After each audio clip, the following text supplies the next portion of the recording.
Welcome to today's dramatic tale of betrayal, where loyalty is thrown out the window and family lines are crossed in the most scandalous ways. Buckle up as we delve into the story of an ex's unimaginable affair with her own cousin and the unforgettable fallout that ensues.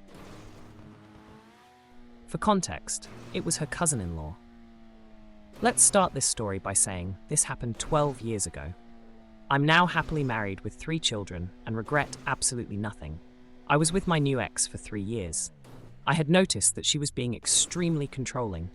I was expected to give every little detail of my day and tell her my schedule in advance. And if I deviated from that, she would be very upset.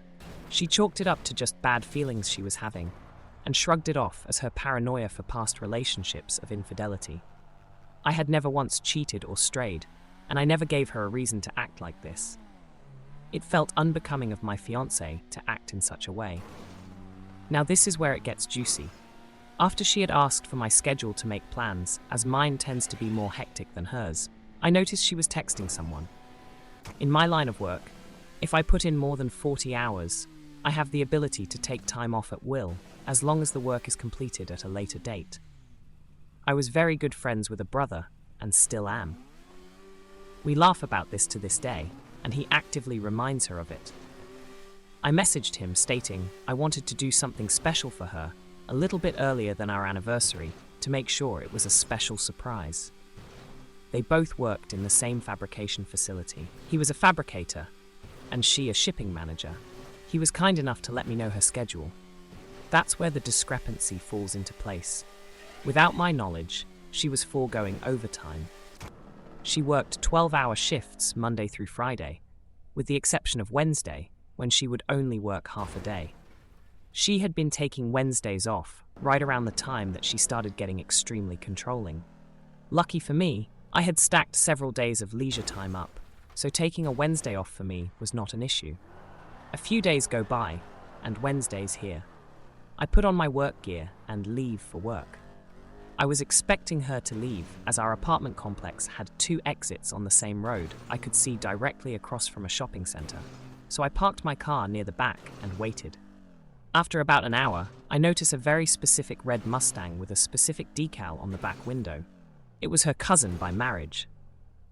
I had also done my due diligence to take an old laptop, which we kept on our desk in an office area with a full view of the living room, bedroom door and bathroom, plus the kitchen. I had set it up for remote access and had it alert me when the webcam noticed movement. Giving her the benefit of the doubt, I thought he may be dropping something off or coming over to assist her with something, as her family sometimes does. Sure enough, a message came through, so I remote into my laptop. He walks through the door without skipping a beat. She unbuttons his shirt and begins kissing him. I created a URL link for the live stream, and as she was preoccupied, we had a family group text and a friend group text. They were both part of it, but at the current time, they were currently indisposed and didn't look at their phones. They didn't even wait. They could have gone to the bedroom, but no, they decided to get freaky deaky right there on the couch. I sent the link off to the friend group chat and the family group chat. Within minutes, I'm getting calls non-stop from friends and family alike. There was no turning back. She was getting blown up, but she was ignoring her phone. Not until the 4th or 5th call came through did they decide to take a break. For context, the state I live in allows recording of personal property regardless of occupancy. I was the only one on the lease.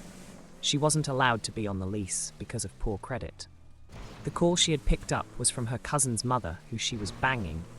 She answers the phone on speaker, and I kid you not, the first words out of his mother's mouth were, "Stop fucking my son." They both became rigid, and she began to stutter over her words, saying, "What are you talking about?" etc.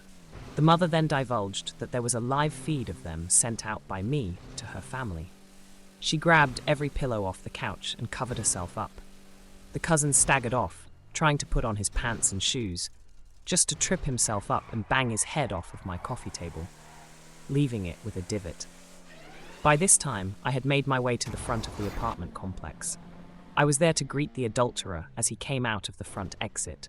He froze and began to cry, apologizing profusely. I'm not going to lie, What happened afterwards wasn't my best moment, and I nearly got into legal trouble if it weren't for the fact that he was trespassing on private property. Let's just say I had a cast for 6 weeks, and he wasn't in any family photos for months. I went up to the apartment, where she was now fully clothed and crying inconsolably. I asked her if it was snot or cum on her face. Then I told her not to answer because it didn't matter anyway. I gave her 1 hour to remove all her belongings, as again, everything in the apartment was mine, except for clothes, some makeup, and a few kitchen utensils. Her mother would not let her move in, as she was just filled with embarrassment. Same for her brothers, and the cousin's mother kicked her son out. Rumors spread around our town very quickly, and for a lack of better words, she was untouchable. No police report for theft of property. Not ib.co sbtxy, ib.co r3kxp/98qv, kike ix5p 36. C tevipgot/qv6-4. If you enjoyed the roller coaster of today's story, and don't want to miss out on more tales of comeuppance and personal victories, make sure to hit that like button and subscribe. Until next time, take care and remember to stay vigilant in your own stories.